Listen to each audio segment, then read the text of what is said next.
Hi, it's Ramsey Dewey at the JX Fight Club in Shanghai, China. Welcome to another edition of Q&A with the Coach. Our first question comes from Carlo Marvel, who says, Hi Ramsey, what is your opinion on kata? Do you think it is necessary or beneficial in any way? I really love your channel. Thank you, Carlo. Appreciate that. Kata, forms, pumse, whatever you want to call it, in your specific style. Moving around in a set pattern, throwing punches, kicks, blocks, perhaps grappling techniques, trapping techniques, but there's nobody there. What is the benefit? I spent many years, when I started out in traditional martial arts, karate and taekwondo, performing forms and feeling like, well, my coach seems to think this is important, so I'm going to do it. It's necessary to advance in rank, so I'm going to do it. And the immediate benefit that I felt from it was being able to get a nice little snap in my punches and things like that, but it didn't really seem to translate to fighting. I remember attempting to use some of the movements from the forms in sparring, and it just didn't seem to work out. Because in a real fight, people don't seem to move the same way that they do in a form. And I wondered about that for a very long time, and that is until I started working with a speed bag. A speed bag is essentially the kata of boxing, if you will. And just like kata, with the speed bag, there are many different levels. I would say about 3, 4, or 5 levels of complexity with the speed bag. The very first one is the one everybody knows. Similar to with the forms, it allowed me to get that nice little snap in my punches through practice. The first thing you get out of the speed bag is hand-eye coordination. You get rhythm and timing, because unless you have rhythm, well, you can't make that thing work. So we have rhythm, timing, hand-eye coordination. That's the first level. So if you don't get anything else out of the speed bag, that's still worthwhile, because those are attributes that will carry over into fighting. Just like the nice little crisp snap in the punches you'll get from practicing your forms will also carry over into fighting. But then what's the next level? Well, when I read Jack Dempsey's book, Championship Fighting, he started talking about the speed bag, and he said this is a crucial tool for developing power. And that confused me. I thought, what? I thought it was all about hand-eye coordination and rhythm and timing. But again, that's just the first level. The way Jack Dempsey used the speed bag was not just about rhythm and timing and all of that. That's the first step. After that, we can develop this explosive snap, the second half of the punch from the elbow to the fist, going from loose to tight, with a very short range of motion, okay? We add that on to what we do from the feet up to the shoulder, and then we can have a very powerful punch. So yeah, the speed bag can be a very effective tool to develop fast twitch type of power. But then there's another level. Well, what is that, you might ask? Patterns. Patterns, pattern recognition, being able to use very specific patterns. For example, we've got the block punch pattern, one of the most basic ones. Block and punch, block, punch, block, punch, block, block, punch. All right. And then we've got double punches. And then we've got linking or reverse punches. Let's get it going a little bit.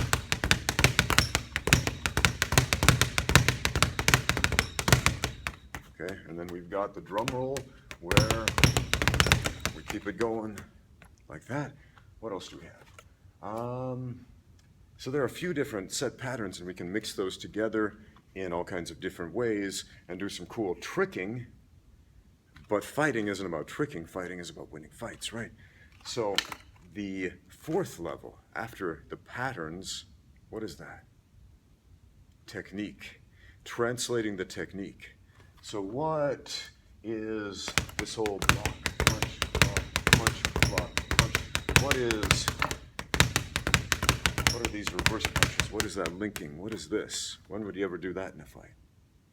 Well, I've shown it before on this channel, and maybe I'll break it down a little bit later. But the same applies to the forms. After we recognize the patterns, then we can start to translate the forms and translate some of these movements, which seem very abstract and non-combative, into actual combative movements.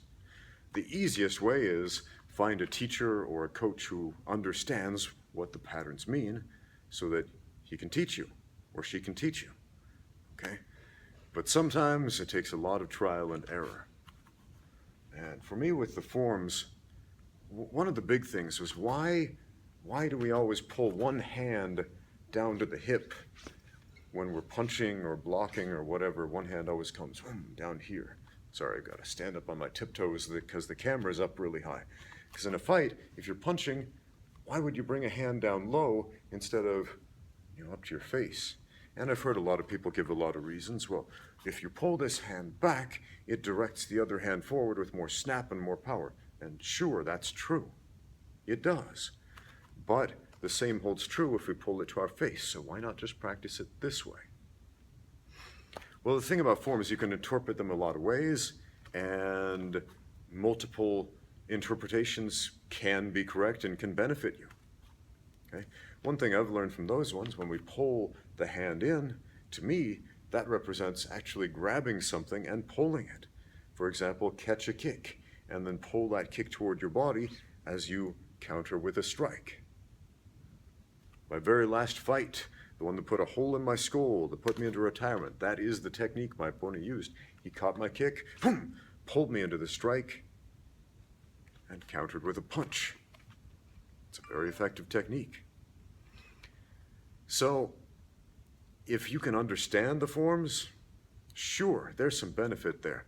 But I gotta say, that's a long-term type of thing. That's not something you're generally going to get on day one. That's one of those, spend years and years and years thinking and pondering and training and sparring and all that stuff. And if you know some forms, maybe, eventually, you can get some combative technique applications out of them. But it's not like The Karate Kid Part 3, I would say, which is a great movie, and I love it. And I think Terry Silver is one of the greatest villains ever in movie history. The guy is hilarious. And he also has some good advice for fighting. But in that movie, the hero, Daniel LaRusso, learned some kata. He has never taught the application of the kata. Then he has a karate tournament where he gets beat up a little bit, but then he has this aha moment, and he goes out, starts doing some kata, and then uses this kata to throw his opponent on the ground and win the match. And I suppose I've had some aha moments about kata, forms, pumse, etc., but they didn't happen that quickly. We're talking about long-term, like a decade later. And I've seen some other people experience this. I knew this guy, he did Hapkido and karate style, don't remember which style, but I remember one day he was doing some forms and he's doing these funky looking hand movements, and then after a while he was like, aha, well, hey, come here, let me borrow you for a second. Then he starts going through some similar motions, and then he catches me in a wrist lock, and he's like, I knew it, that was a wrist lock all this time.